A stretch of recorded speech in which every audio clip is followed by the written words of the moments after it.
Hari ini adalah ulang tahunku, saatnya kau bertambah usia. Happy birthday to you. Dan aku pun melagu. Happy birthday to you, sayangku, I love you. Oke. Wayan Balawan gitu ya. Nah, happy belated birthday jadinya karena udah berlalu 4 hari yang lalu ya ulang tahunnya. Ternyata baru ingat juga pas gitu ulang tahun. Tapi kalau menyebut Balawan, saya pasti ingatnya identik kalau Balawan ya gitar gitu emang ya. Ada yang menyebut, bahkan ada bilang maestro gitar, dewa gitar. Gimana kesannya gitu Pak Yan dibilang, saya manggilnya enaknya Pak Yan biasanya Pak Yan disebut dewa gitar itu gimana? Disebut dewa gitar, itu yang dewa gitar itu gitar Gigi. Gitar Gigi ya, dewa gitar namanya. Jadi itu sebenarnya kalau dulu itu mungkin beda ya. Kalau dulu orang di zaman-zaman tahun 80-an, 90-an itu disebut dewa gitar, mungkin memang sangat layak ya. Ian Antono segala macam. Karena untuk zaman itu orang memang harus bekerja keras banget ya karena memang nggak seperti sekarang orang bisa belajar dari YouTube kan. Semuanya ada di Google, ada lessonnya. Zaman dulu memang orang harus dengerin musik, ngulik melodi itu. Jadi benar-benar istilahnya orang yang dulu jago ya memang karena jago berproses karena gitu. Prosesnya memang berat gitu. Pak Yan, ini kalau boleh dibilang penggemar musik dan mungkin masyarakat secara umum banyak tahu Pak Yan sebagai dewa gitar lagi jadi sebagai gitaris, tapi mungkin masih banyak yang belum tahu juga latar belakangnya. Kalau singkat aja mungkin, mulai umur berapa Pak Yan tertarik di musik khususnya gitar tuh Pak Yan? Umur 8 tahun ya, waktu itu kelas 3 SD ya, karena kakak saya juga main gitar. Teman-temannya banyak nongkrong di rumah, jadi saya ambil ya kenjaran-kenjaran biasa lah. Habis itu tertarik udah kelas 4 SD udah memutuskan pingin jadi gitaris gitu. Udah punya gitar waktu itu? Ya, akhirnya dibelikan ya. Masih ingat nggak lagu pertama yang bisa dinyanyikan secara penuh itu lagu apa? Lagu ini Layang-layang. Layang-layang. Ambil bulu sebatang. Kepotong sama panjang. Kurang. Ya itulah lagu pertama. Dicoba dimainkan nadanya itu ya, gitar itu ya. Dan memang cita-citanya akhirnya jadi musisi. Ya jadi musisi ya, dari kecil udah. Nggak ada yang lain. Nggak sempat berpikir. Terus komentar dari bapak atau apa? Karena saya kan dari nomor 5 dari 7 bersaudara kan, ya udahlah. Yang penting satu nggak ngikutin orang tua, oke lah gitu jadinya ya. Tapi kemudian kalau Pak Yan akhirnya mulai fokus di musik, belajar bermusik dan segala macam, pada waktu itu pikiran pertamanya apa gitu Pak? Ini bekal dari musik Kijö laku waktu itu. Orang mungkin waktu dulu studio terbatas, tempat belajar terbatas, penyaluran juga mungkin terbatas gitu ya. Kalau sekarang kan tinggal ambil kamera, YouTube, Kalau dulu kan ini punya bakat. Nah, waktu itu Pak Yan pikirin. Nah, kalau zaman dulu itu kita bermain musik itu memang benar-benar hati ya. Jadi memang kita senang, tidak ada ambisi apa-apa. Saya senang musik, saya senang main gitar. Tanpa saya disuruh latihan, saya akan latihan sendiri. Itu bedanya. Betul-betul dedikasi dan disiplin gitu lah. Lebih kepada adanya peningkatan kemampuan diri waktu itu ya? Iya, lebih kepada itu. Kalau zaman sekarang kan beda kan. Saya mau jadi gitaris, ingin punya band biar terkenal, biar kaya. Langsung itu langsung tujuan pertama. Tujuannya itu. Dulu enggak. Kita hanya jalani dengan sepenuh hati. Gitu. Kalau itu mulai bermusik, nyambung ya sampai pelajar, kuliah dan segala macam. Kalau berkarya pertama kali, bikin lagu pertama kali itu kapan Pak? Sebenarnya bikin lagu pertama kali itu SMA ya. Udah ada. Udah ya SMA, cuman bikin direkam di pakai Walkman, gitu aja ya. Rekam gitu. Nah, itu kemudian orang juga taunya Pak Yan kan selain gitaris juga adalah band ya. Pada waktu itu lagi rame-ramenya zaman band festival segala macam dan ada band Maxell gitu ya. Nah, kalau itu muncul mulai ngeband itu gimana ceritanya? Itu kan band yang dibentuk main dari Banjar ke Banjar, termasuk di Banjar Celuk itu juga main saya. Banjar ke Banjar, bukan band untuk main di tempat hiburan ngamen itu bukan? Belum. Awalnya waktu saya kelas 6 SD main dari Banjar ke Banjar. Maxell itu udah mulai? Ya, dari saya SD? Saya mainnya mulai dari SD, tapi Maxell itu setelah SMP baru kebentuk. Itu SMP ya. Itu mainnya dari Banjar ke Banjar dulu gitu ya? Ikut festival dan segala macam? Ya. Terus kemudian akhirnya memutuskan, sempat dalam tanda kutip kan menghilang, sampai memutuskan belajar musik ke luar negeri. Itu gimana Pak Yan? Nah itu kan karena dulu sangat di sini kan saya lihat zaman dulu saya berpikir musik di sini kok monoton ya. Monoton karena musisi-musisi yang jago-jago itu akhirnya hanya main di pub, di kute seperti itu kan, tidak ada berkembang. Jadi saya berpikir apakah di sini kurang menunjang apa bagaimana lingkungannya.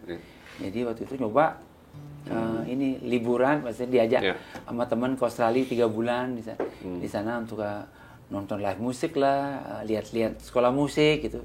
Itu sebenarnya awalnya. Dan akhirnya memang kemudian memperdalam ilmu musiknya di sana gitu. Iya. Oke. Nah kemudian ketika balik dari luar negeri, atau mungkin ketika Pak Yan belajar di luar negeri itu sempat nggak ngeliat ada kayak syok gitu, ngeliat kok jauh ya bedanya ya, atau ada gap nggak gitu yang cukup besar Pak Yan lihat waktu itu? Sebenarnya waktu itu saya waktu saya ke Australia itu saya sudah manggung kemana-mana, udah bawa lagu-lagu yang susah sebenarnya, Iron Maiden, Heavy Mountain sudah.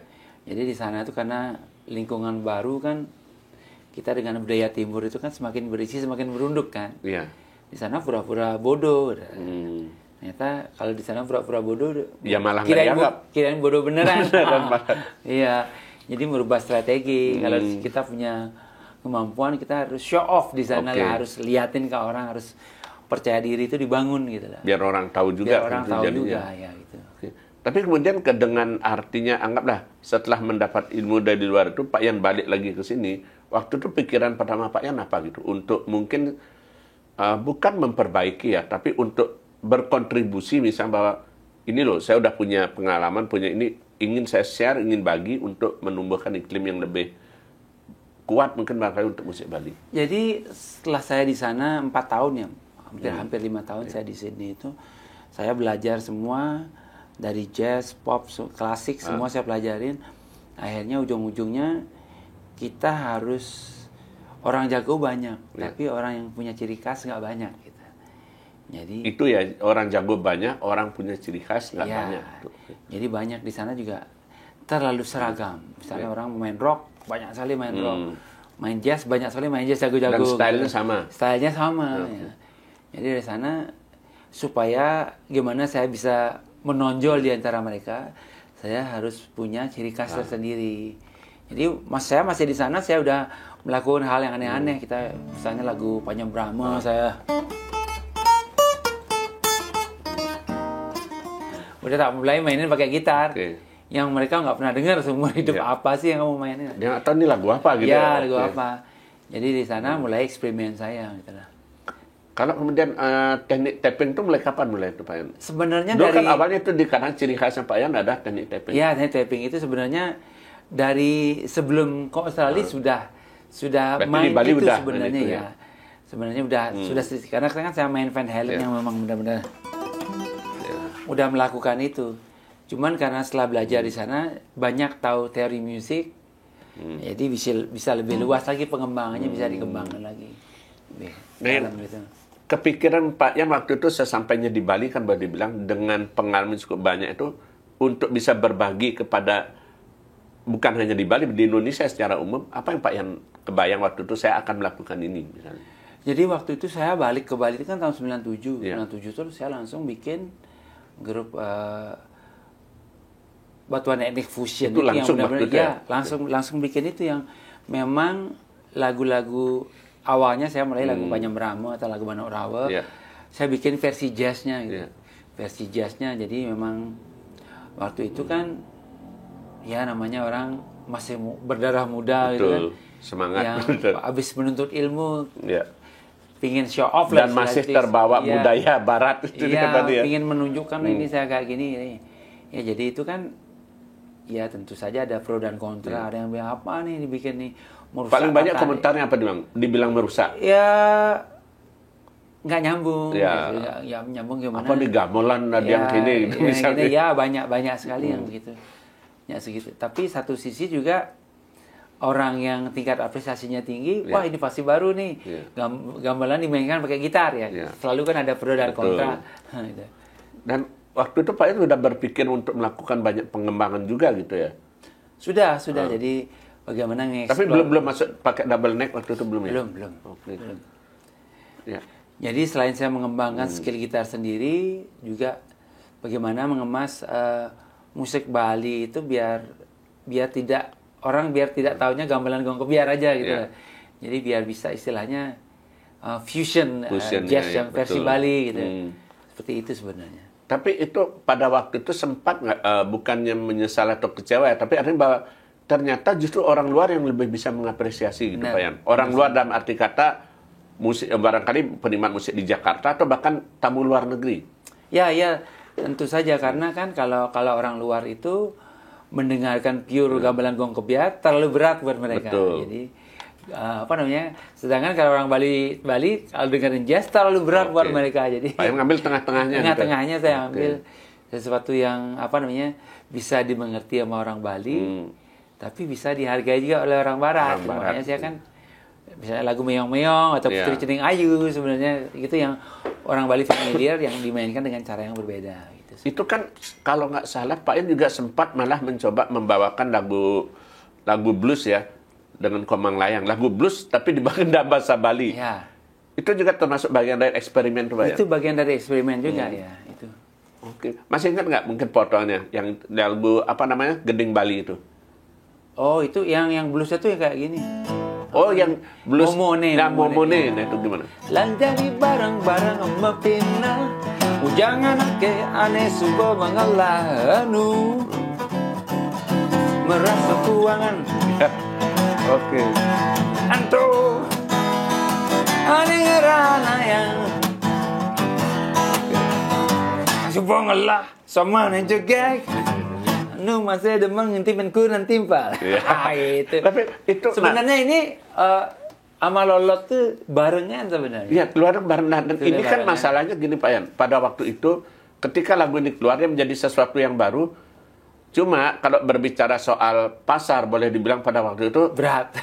Dan boleh dibilang apalagi waktu itu Lolot naik Bayu KW naik lewat dia gitu. Nah, sempat nggak ada mungkin bukan penyesalan, tapi ada Pak Yan berpikir, udah segini aja cukup tuh gimana? Sebenarnya saya sih enggak, karena saya pikir sebuah karya itu gini loh, belum tentu orang bisa menikmati sekarang, bisa aja 10 atau 20 tahun lagi orang bisa paham apa yang kita lakukan itu gitu loh. Makanya anggap aja tabungan gitu aja, ya. Karena tabungan aja.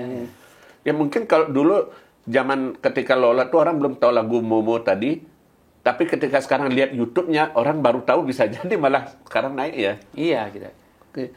Nah, kalau satu lagi Pak, itu kan tadi setelah balik dari Australia, kemudian mencoba berkarya di lagu Bali dan pada akhirnya orang tahu dari berita juga pada waktu itu ada balawan gitaris Bali dengan segala macam. Tiba-tiba akhirnya kemudian bukan beralih ya, muncul dikenal di nasional justru lewat lagu yang agak ngepop gitu. Semua bisa bilang saya dari The Mercies.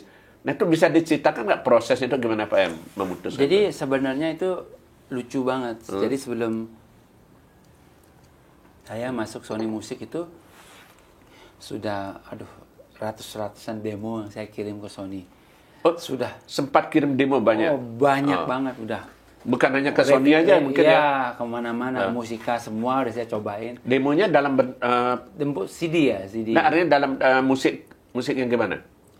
Ya lagu original saya sendiri. Okay. Lagu pop udah kirim kemana-mana. Pop sebetulnya ya? Selalu ditolak. Kemana-mana itu selalu ditolak label pokoknya. Nah lucunya waktu itu almarhum Ricky Sada ya. Ricky Sada tuh nelpon saya. Wan ada main DJ aja nih. Ini ada Pak Yan Johana Sony Music Membali Live Music. Kebetulan saya lagi main di Ubud, di Jazz Cafe di Ubud. Oh, ini tak ajak ke sana gitu. Ajak ke sana. Ya waktu itu kan rame banget ya. Tahun 2000-an itu kan istilahnya fans bully saya tuh ekspatriat tuh rame banget benar-benar. Nah, jadi saya di sana tuh nyanyi. Terus ketemu Pak Yan, dikenalin, kamu ternyata tak pikir kamu hanya gitaris saja gitu. Ternyata kamu nyanyi juga. Nah, coba kamu aransemen dong lagu Indonesia yang zaman dulu, aransemen gaya kamu udah. Jadi saya disuruh 2 lagu itu Saat Kau Hadir sama Semua Bisa Bilang. Saat Kau Hadir yang Utaliku Mahwa. Iya, itu 2 lagu itu. 3 malah diajukan. Sama Arti Kehidupan lagi satu. Arti Kehidupannya. Ya, Arti Kehidupan Mus Mujiono. Mus Mujiono ya. Ya. Jadi itu. Jadi saya aransemen yang agak aneh sih aransemen saya sebenarnya. Karena anehnya itu justru jadi unik gitu. Karena belum nggak kebayang kan orang apa namanya yang lagu yang apa namanya yang biasa dibawakan kan yang dibaris kan kayak gitu aslinya kan gitu ya. Ya saya kan aneh aransemen.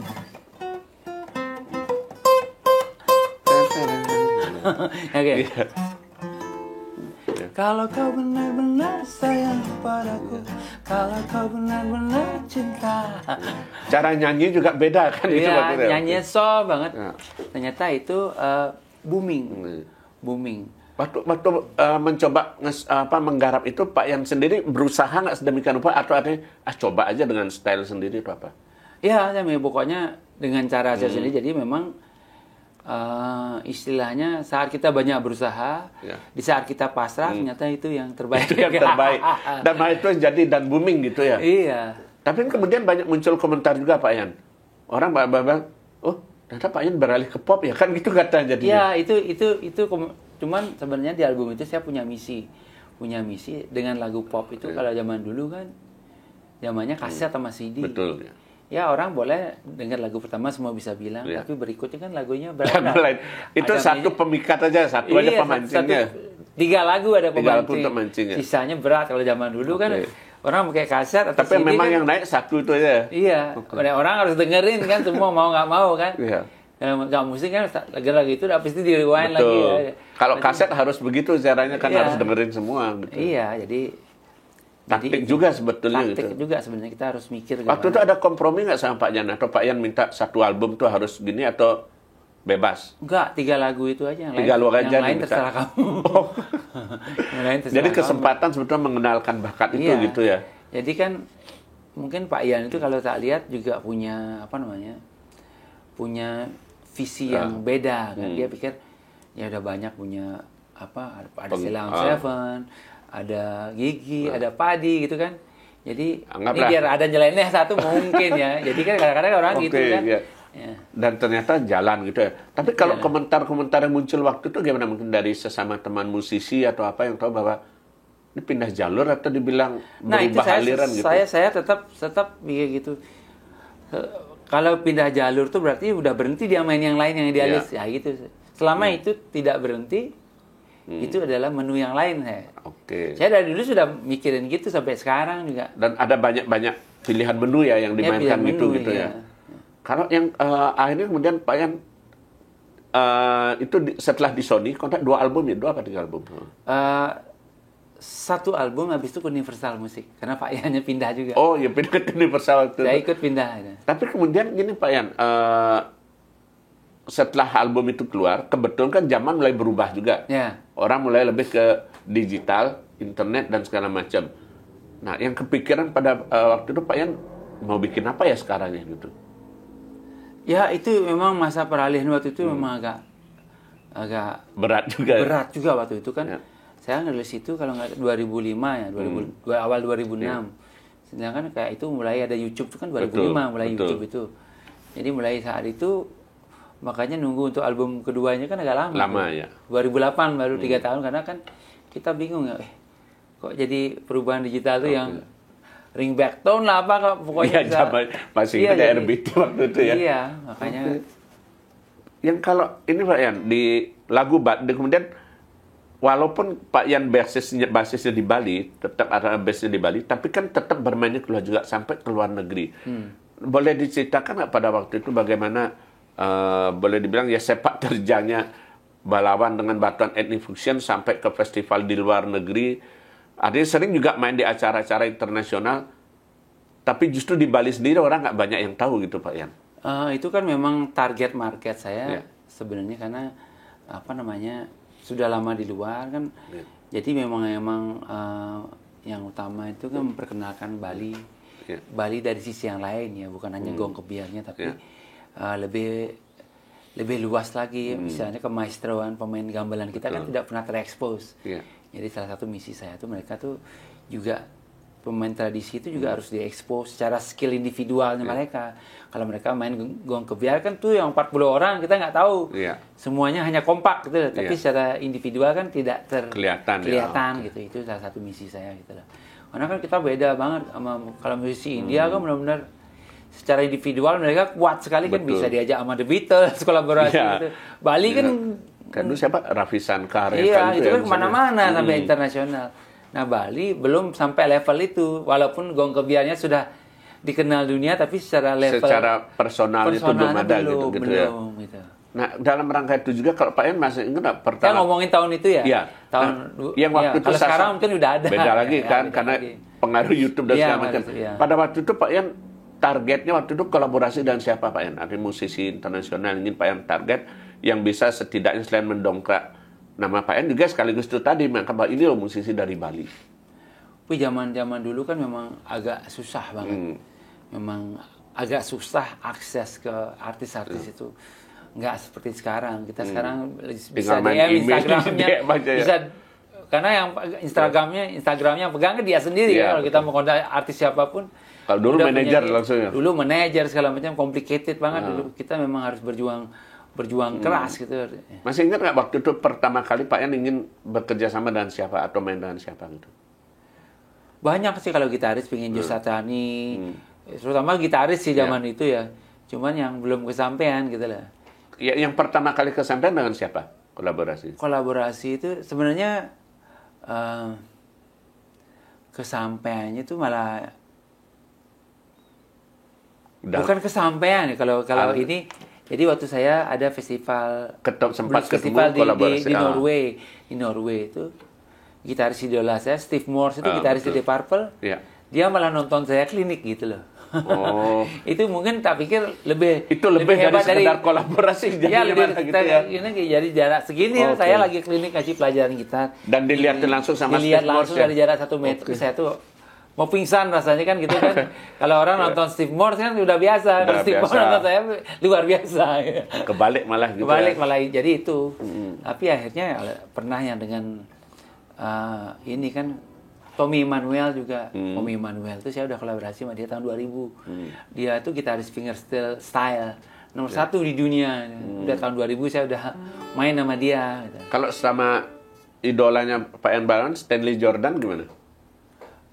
Dia datang ke rumah malah. Iya, kolaborasinya di rumah aja. Di rumah malah jadi khusus yang spesial malah. Iya. Jadi secara rekaman belum pernah. Nah, ini di luar kiprah Balawan dan Batuan and Infusion, terus kemudian juga artinya rekaman untuk ya cari nafkah dan segala macam. Pak Ian juga akhirnya membentuk sekolah musik sendiri gitu ya. Sebenarnya kalau orang bersimpelnya bergini, dia ambil repot-repot gitu Pak Ian. Cuman tujuannya apa, targetnya Pak Ian? Ya, kalau saya sudah ngomongin diri saya sebagai produk ya, ada jazz, ada sekolah musiknya, jadi semuanya itu ada pasarnya, pasar usia, minat, segala macam, marketnya beda-beda semua. Jadi yang kurang di sini kan sebenarnya gimana kita menginfluence anak generasi muda. Saya pengen ada penerus saya tentunya kan. Masa saya yang aja berjuang habis itu nggak ada yang lanjutin kan. Serem juga gitu loh masanya, karena kan terutama di Bali, coba ya kita jujur aja, generasi setelah saya yang go nasional siapa gitaris? Ada nggak? Iya, yang artinya memang lebih paling menonjol lah boleh dibilang gitu ya. Yang established bisa di nasional. Itu menyedihkan banget bagi saya. Padahal sebenarnya kalau pandang lihat potensi itu ada. Potensi itu ada banget gitu lah. Tapi karena ya kita harus seniman itu juga harus didukung ya kalau di Bali itu. Orang bisa menjadi hebat atau menjadi bagus, menjadi inovatif kalau didukung sama masyarakatnya gitu loh. Iklimnya mendukung Iklimnya mendukung masyarakatnya. Jadi istilahnya kalau orang aduh ngapain sih jago-jago main gitar kalau saya main udah dapat penonton 20 ribu udah cuman main gini. Itu kan bahaya banget. Nanti semua orang akan ada orang yang saya nggak ada yang mau main kayak gitu lagi. Nggak apa nanti dikirain orang gila kan bahaya banget itu. Itu Pak Yan berarti ngerasakan nggak perubahan itu? Kalau dulu orang misalnya belajar main musik di studio terus kemudian pembuktiannya lewat ajang festival. Ya. Kalau sekarang orang berpikir hanya bisa main 1-2 lagu kemudian udah cukup ngamen. Ya, ada nggak perubahan itu Pak Yan rasakan? Ada. Sekarang kan lebih gampang. Lebih jadi, praktis ya orang berpikir. Jadi istilahnya tuh kalau saya lihat, kalau dulu kan memang musisi ya. Kalau sekarang tuh musiman. Musiman apa yang datangin duit? Dulu musisi, sekarang musiman. Kalau nggak ada job, musibah namanya. itu bedanya. Jadi sekarang itu kan kebanyakan pemusik sama tukang musik kan beda ya. Kalau tukang musik, kamu disuruh, oke, kamu main di cafe saya, mainin lagunya ini ya, main lagu-lagunya Bee Gees ya, main lagu-lagunya Coldplay kan seperti itu ya. Orang musisi dan tukang musik. Iya, jadi kayak gitu. Kita udah dikasih song list nih, kamu mainnya ini gitu. Tapi kalau Pak Yan sendiri masih sering nggak dapat job misalnya disuruh nyanyi tapi dengan bawain lagu gini segala macam. Jadi saya atau ada tawar-menawar. Saya gini, orang masih, saya banyak dapat job seperti itu. Misalnya memanggil saya, tapi selalu misalnya saya bawa lagu pop, misal lagunya Dua Lipa misalnya, saya selalu masukkan unsur tradisi Bali. Saya combine dengan gitu aransemennya, misalnya ada kecapnya, ada. Artinya tidak pure seperti asli. Tidak pure seperti asli. Saya ingin penonton tuh dapat new experience gitu lah. Bukan seperti dengerin karaoke jadinya. Iya, bukan kayak Bento 40. Kalau cuma mau denger lagunya seperti rekaman aslinya, cari aja Bento 40 ya, udah banyak. Atau buka YouTube aja selesai. Buka YouTube aja selesai jadi kan. Tapi kalau menawarkan new experience itu new experience itu dan cross culture-nya itu yang penting bagi saya. Nah, kembali ke soal sanggar atau sekolah musik itu. Gimana Pak Yan merasakan susahnya gitu Pak Yan, mulai dari merintis sampai kemudian mengelola dan mempertahankan itu Pak Yan. Sementara kan ya saya kurang tahu ya, tapi kalau orang mungkin berpikir bahwa itu kan banyak pengabdian juga gitu Pak Yan. Ya. Tidak bisa misalnya seperti buka warung, buka sanggar, kemudian dapat duit berapa, dapat cuan berapa, kan nggak bisa seperti itu. Nggak bisa seperti itu. Saya di sini kan lebih selain mendidik, juga memberikan kesempatan orang untuk punya experience. Jadi di sekolah saya tuh saya punya 40 lebih guru. Gurunya ada 40. Semua gurunya banyak, muridnya banyak, gurunya juga banyak. Banyak, ada 40 lebih gurunya. Kan muridnya mungkin sekarang sudah sampai 400 lebih. Artinya boleh dikatakan bukan berarti sekolah Balawan itu mencetak musisi seperti Balawan, bukan seperti itu jadinya. Bukan seperti itu. Kan ada anggapan seperti itu dulu, keluar dari itu pasti stylenya Enggak begitu. Malah saya lebih personal lagi. Jadi yang diajarkan di sekolah tempat saya itu bukan promosi ya. Lebih kepada bagaimana mengembangkan kepercayaan diri, kemampuan berbicara di tempat umum, kemampuan untuk keberanian menatap. Mental lah. Secara mental. Walaupun nanti dia nggak jadi musisi, tapi dia punya bekal kepercayaan diri yang bagus dan public speaking tentunya. Termasuk nggak itu juga upaya Balawan mungkin bukan menyalurkan ya, tapi memberi kesempatan. Pasti ketika Balawan lihat, oh ini ada yang bagus. Mungkin sekali waktu 1-2 diajak ikut. Iya, memang begitu. Selalu. Yang ini tuh kan banyak murid-murid saya yang sudah jadi banget sananya. Iya. Murid saya Three Brothers itu kan dari. Kalau boleh dibilang kepuasannya bikin sekolah musik itu di mana Pak Yan? Kepuasannya ya bisa menginfluence orang yang tadinya. Itu yang paling penting. Iya, influence. Karena kan anak-anak sekarang beda kayak kita dulu kan. Sekarang kan pengaruh gadget itu kan sangat. Tapi masih banyak nggak? Kalau boleh dibilang peminatnya gitu Pak Yan untuk orang anak-anak sekarang tuh belajar musik masih banyak nggak? Masih, tapi kita zaman sekarang udah definisi sekolah musik itu nggak bisa kayak dulu, kayak zaman old school yang belajar grade 1, grade 2 segala macam, baca not balok gitu enggak. Sekarang udah orang berpikir nggak perlu belajar not balok lagi ya? Iya, lebih ke musik for fun dan performing. Iya kan? Nanti urusan kalau dia sudah berbakat, talented, dia otomatis akan belajar. Belajar teori, belajar baca not, selama itu belakangnya. Kalau dulu kan yang penting buat dia senang dulu sehingga dia mau belajar. Iya, kalau zaman dulu kan kamu sebelum main lagu harus bisa baca not dulu, suruh gini pengalaman aja dulu ya. 30 menit nyari dulu ya nada-nada gitu. Anu jari dulu gini latihan gini 15 menit dulu. Enggak, sekarang mau lagu apa? Langsung kuncinya ini. Lebih simpel seperti itu ya. Sambil jalan. Ya. Nah, kalau secara umum Pak Yan melihat perkembangan musik di Bali itu seperti apa Pak Yan? Termasuk tadi kan kalau kita lihat dari bakat musisi ya sekolah musik. Nah, kalau secara umum perkembangan musik di Bali itu seperti apa kan? Baik secara musik di industri apa di Bali bidang di pariwisata, tempat hiburan, atau mungkin juga secara industri rekaman boleh. Kalau ini ya, kalau secara industri menurut saya itu kalau bilang jalan di tempat ya, bilang mundur ya juga gitu. Karena bukan berarti tidak ada musisi Bali yang berinovasi, tidak ada. Yang tidak ada adalah panggung untuk mereka. Panggung itu panggung kurang, untuk mengandungkan menunjukkan karya mereka itu kurang mendapat panggung yang layak. Jadi artinya, panggung apresiasi itu kurang gitu. Outputnya banyak tapi penyalurannya penyalurannya nggak ada. Karena lebih banyak ya seperti saya bilang tadi itu musisi itu didikte sama masyarakat gitu. Jadi setiap orang musisi bikin lagu misalnya dia udah bisa bikin lagu. Aduh, jangan ada buat nanti orang nggak suka gitu loh. Jadi selalu mikirin ya, masyarakat, nanti gitu masyarakat pusing nggak ngerti nanti segala macam gitu. Jadi takut jadinya. Ibarat menu kan, Mau nyoba menu masyarakat baru, maunya sukanya nasi goreng. Ini padahal dia mau nasi goreng dengan inovasi lawar atau sate lilit. Gitu. Nanti nggak laku nanti. Jadi nggak pernah berkarya, jadi nggak istilahnya musik itu jadinya nggak berkembang, itu terlalu seragam. Jadinya apa? Orang akan ikutin, sekarang misalnya koplo lagi in atau reggae lagi in, semua orang bikin band reggae, kan serem gitu kan. Tapi kalau Pak Enes sendiri ngelihat ini ada pengaruhnya nggak dari medsos segala macam? Karena kan sekarang orang targetnya viral. Ya. Jadinya ya karena dikejar viral, terus kemudian misalnya dikejar juga rating harus begini-begitu, jadi orang ya berkarya sekedar aja.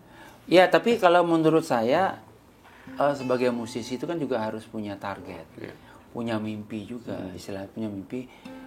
Maksud saya itu kan banyak di Bali itu kan musisi bagus banyak, tapi kan mereka harus harus punya suatu inovasi atau mimpi yang misalnya ngomong kasarnya begini. Sengetop-ngetop band di Bali, pernah dia sampai lewat Surabaya atau main di Jakarta gitu. Kita puter aja ke sana, misalnya bisa tembus pasar nasional nggak gitu. Walaupun di Bali pokoknya the best of the best, tapi kan itu maksud saya. Harus diinikan lagi ada mindsetnya berubah. Mindsetnya dirubah. Jangan hanya ya itu. Jago kandang istilahnya saya bilang. Tapi kalau Pak Enes sendiri sepanjang karir, kalau yang saya tahu ya, sepengetahuan saya kan juga akhirnya mencoba bukan ikut pasar, tapi mencoba banyak hal ya, termasuk berkolaborasi dengan berbagai genre ya. Selain dengan Komang Layang itu tadi, juga dengan musisi nasional luar negeri, bahkan ketika COVID, bahkan sempat bikin kolaborasi dengan musisi luar secara online malah. Dan terakhir dengan Endah Laras. Nah itu gimana? Artinya bahwa kayak ada rasa apa yang belum ya, apa yang kurang ya, selalu begitu. Iya, jadi kalau menurut saya Indonesia lagu saya yang terakhir itu kan, saya kan pernah ada event orang request lagu Rungkat kan. Rungkat saya belum. Balawan diminta bawakan lagu Rungkat. Ya, bikin versi Balawan. Ya. Bikin aransemen Rungkat dan versi ada Heti gitu. Saya dengerin lagu pertama, gila nih kok lagu ini kan jazz banget ya, ada saxophone, ada brass section, ada swingnya. Kok bisa jadi salah satu lagu yang terlaris di Jawa gitu loh. Cuma dibawakan dengan nada agak koplo dikit kan gitu ya. Jadi kan saya pikir ternyata sebenarnya di sana mungkin udah di Pantura itu mungkin udah ada titik jenuh ya. Sehingga memasukkan unsur yang lain. Bukan koplo yang seperti awal-awal 5 tahun yang lalu mungkin gitu ya. Jadi masyarakat mungkin di sana sudah jenuh juga kan jadinya itu terinspirasi dari itu. Coba saya bikin yang suatu musik yang tidak terlalu ruwet, liriknya sederhana, lucu, temanya lucu dan macam Benjamin Widarayani yang zaman dulu ya. Seperti itu. Gadis yang kau pilih itu jadinya. Dan ada unsur keroncongnya, gamelan Balinya ada kental. Ini. Tapi memang kan apapun yang kita buat kan zaman sekarang kan tantangannya berat sekali. Gitu. Tantangannya istilahnya kalau zaman dulu tahun 2000-an gitu, kita bikin apa label yang gila-gilaan promosi. Betul. Kan. Kalau sekarang harus berusaha sendiri. Sekarang kita harus berusaha sendiri. Kita nge-post story, nge-post di sini berkali-kali sampai orang enak. Harus melayani tanggapan segala macam juga sampai, gitu ya. Sampai ya kenapa gini harus balas-balas komen pokoknya harus kerja keras makanya. Tapi kalau secara umum Pak Yan sendiri puas nggak dengan kolaborasi dengan Endah Laras di lagunya toh? Puas. Tapi kan yang terpenting bagi saya adalah berkarya karena bagaimanapun seperti saya bilang tadi itu belum tentu semua orang paham dengan gininya kan. Mungkin saya bikin lagu sekarang 5 atau 10 tahun lagi, ternyata dia dari tahun ini udah mikirin ini gitu loh. Ya sama seperti itu, saat musisi berkembang, masyarakat mungkin 5 atau 10 tahun bisa kedepannya jadi baru berkembang musisinya apresiasinya. Udah selangkah 2 langkah lebih di awal, udah pasti gitu ya. Ya udah pasti lebih jauh intinya gitu. Boleh ditunjuk nggak dikit bagian mana gitu dari lagu Gadis Yang Kau Pilih itu menurut Pak Yan paling asik, paling enak tuh? Jadi sebenarnya kan yang apa sih namanya? Kalau bagian refnya kan, ya kan ini kan. Hei anak muda yang keren sekali, gadis mana nanti yang kau pilih? Apa suka yang seksi, badannya berisi, senyum yang manis sekali. Namun hati-hati kalau mencari istri, jangan sampai salah pilih. Akan ku coba tolong berikan nasihat agar kau bahagia nanti. Kalau yang ini wanita pekerja selalu sibuk dan jarang di rumah. Kalau yang ini sederhana, pintar masak dan sayang mertua. Kalau yang ini kamu harus kaya dan siap bayar tagihan. Karena dia anak sultan super mapan bagai pungguk rindukan bulan. Oke. Itu idenya dapat ide lirik itu spontan. Spontan. Okay. Berarti termasuk emang penggemar Benyamin juga ya? Ya, pasti tentunya. Oke, gaya guyonannya kayak gitu ya. Karena ini lucu, maksudnya saya kemarin baru apa namanya? Coba bawakan tuh live 2 kali itu ternyata lagu ini orang senang gitu loh kan. Jadi kayak apa itu namanya? Jadi saya keliling penonton, kalau yang ini wanita pekerja, ya kalau yang ini, jadi kayak memang buat entertainment tuh kena banget gitu loh. Artinya sampai detik ini Pak Yan juga masih menerapkan konsep toko itu ya, jualannya beragam gitu ya? Iya, jualannya beragam gitu. Jadi lagu entertainment ya, lagu ngejazz tetap ya gitu. Ya, yang gamelan orkestra ya, gitu. Ya. Tapi kalau Batuan and Infusion gitu, ada yang berkembang, ada yang berubah atau ada sesuatu yang baru nggak Pak Yan? Ya itu yang Bumi Gamelan Orkestra itu. Bumi Gamelan Orkestra itu kan tahun lalu, berarti udah 2 tahun lalu. Kalau tahun lalu kan Tristamnya dapat AMI Award. 2 tahun lalu tuh Bumi Gamelan Orkestra dapat AMI Award, karya world music terbaik dan produksi terbaik dapat 2 piala. Bumi Gamelan Orkestra. Karena apa? Itu kan di Indonesia nggak ada yang seperti itu aja di Bali ada gitu ya. Itu kan istilahnya proyek bakar uang gitu. Tapi kan kepuasannya kan beda gitu kan. Tapi itu saya bilang kan musik itu juga harus selalu berkembang, mau gamelan, mau apapun itu gitu ya. Apapun itu kan harus selalu. Artinya sebenarnya kalau ada yang mengatakan bahwa mungkin dulu ada kesan bahwa Pak Yan itu lebih ke jazz, ke baratan, kayak agak sedikit kurang atau anti terhadap musik Bali. Sebetulnya apapun bisa gitu banyak bukan ada unsur anti gitu ya. Iya. Oke. Tapi ada gini nggak Pak Yan, masih ada kesan? Kalau dibilang anti lagu Bali enggak, saya lagunya Nono, lagu Yang Pero, lagu Yudi Widiana saya bisa nyanyi. Bisa mainin juga malah gitu ya. Bahkan pernah diminta mengisi musiknya juga ya. Iya. Ada ya. Tapi gini Pak Yan, kalau misalnya dilihat nama sampai ke luar negeri mungkin orang udah banyak tahu Balawan. Tapi ternyata masih ada kesan di Bali sendiri orang tidak banyak yang begitu tahu Balawan. Ini Bali itu punya, boleh dibilang musisi yang sekelas ini gitu, sekelas internasional ini. Nah, kesan Pak Yan gimana? Sempat nggak ada perasaan, pernah nggak ada perasaan mungkin sedikit, ya mungkin kecewa atau gimana gitu Pak Yan? Ternyata di daerah kelahiran sendiri, kurang gitu boleh dibilang. Kalau dibilang kecewa banget ya mungkin ada sedikit. Iya. Karena kan saya udah seumur saya bukan bermain musik tuh bukan untuk dapetin tepuk tangan, bukan untuk apa, tapi kan memberikan kontribusi kepada kemajuan musik. Lebih kepada itu. Saya istilahnya bukan pingin apa namanya dikenal orang, biar dipuji-puji lagi, itu udah lewat masanya, gitu. Udah lewat. Tapi ya pingin orang tuh tahu saya, oh dia nih berkontribusi untuk ke kemajuan musisi Bali, untuk ke tradisi gamelan, lebih kayak itu. Saya lebih concern itunya, kecewanya gara-gara itu, gitu loh, bukan karena. Artinya bahwa perjuangan itu masih panjang juga sebetulnya. Perjuangan masih panjang karena pernah saya ini ada musisi Bali ya, saya nggak perlu sebutkan namanya, ngomong gini ke saya, Pak Yan nomor seket dulu masih main keliling-keliling kene, saya nggak mau kali generasi penerus apa gitu. Ada yang ngomong gitu, musisi terkenal di Bali gitu, udah bang yang muda-muda maju ya. Saya digituin ya.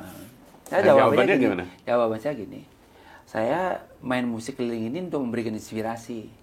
Kalau ada gitaris Bali yang lebih muda dari saya, bisa lebih jago, saya akan mundur gitu. Terus terang aja belum ada gituin. Saya terpaksa ngomong gitu, memang kenyataannya nggak ada. Setelah generasi saya, memang nggak ada yang punya inovasi. Apa namanya?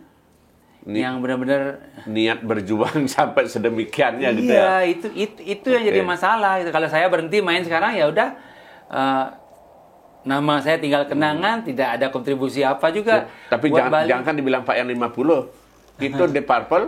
Itu 70 tahun masih keliling dunia kan. Iya, itu orang nggak paham karena kan misinya orang apa sih namanya sekarang kan beda-beda, pingin punya follower, pingin dapat endorse gitu kan. banyak motivasinya. Dan itu udah bukan urusan Pak Yan lagi ya, lebih ke apa pendidikan itu tadi sebetulnya kan gitu. Oke, Pak Yan, satu lagi yang terakhir, apa kira-kira yang mungkin ada keinginan Pak Yan di musik yang ingin diwujudkan atau yang belum tercapai, Pak Yan? Sebenarnya di musik itu satu, saya pingin anak-anak muda Bali itu tidak ragu-ragu lagi untuk jadi seniman gitu kan. Tidak ragu lagi jadi seniman, istilahnya bagaimana caranya ya dengan memberikan kesempatan mereka, istilahnya kalau di sini bagaimanapun juga kan peran pemerintah memang harus disiapkan anggaran untuk setiap tahun ngirim seniman Bali itu ke luar negeri untuk promo. Jadi kan kalau saya lihat itu belum ada. 20 tahun terakhir itu kurang gitu. Pariwisata Bali itu tidak pernah lagi mengirim seniman Bali keluar gitu karena kalau dulu Bali itu nggak perlu. Beli nggak perlu lagi gitu, perlu tanpa promosi juga orang udah datang sini. Sekarang salah. Dulu kita belum saingan sama Singapura, Malaysia yang lain-lain, belum Vietnam, Thailand belum. Sekarang saingannya udah banyak gitu lagi. Orang tidak sadar dengan itu. Sekarang kita lihat sekali Seminyak Legian sepi sekarang. Karena apa? Kayak Australia itu udah pindah ke Thailand segala macam. Ya, itu kenyataan yang orang tidak dipikirkan itu ya. Jadi sebetulnya perlu campur tangan pemerintah yang lebih kuat lagi sebetulnya. Sangat lagi. Ya. Oke. Ya bukan bidang seni musik gamelan aja, ukiran juga kan. Atau lukisan tradisional batuan siapa lagi disuruh zaman sekarang yang meneruskan gitu ya. Mandil itu siapa mau dijual kemana segala macam kan itu. Ya, jadi itu yang terlupakan nyaris Pak Yan ya. Terlupakan ya itu. Oke. Ya, terima kasih Pak Yan sudah mampir di Oke Made. Mudah-mudahan nanti kita bisa lanjutkan dan obrolan. Kayaknya masih banyak yang perlu diceritakan tentang termasuk karya-karyanya juga ya, dan ya itu tadi misi dari Pak Yan untuk mencerdaskan dan sekaligus mencetak generasi penerus itu kan. Oke. Tetap semangat berkarya dan ditunggu lagu berikutnya Pak Yan. Semoga sukses ya, dan tetap jangan lupa salam secangkir kopi hangat.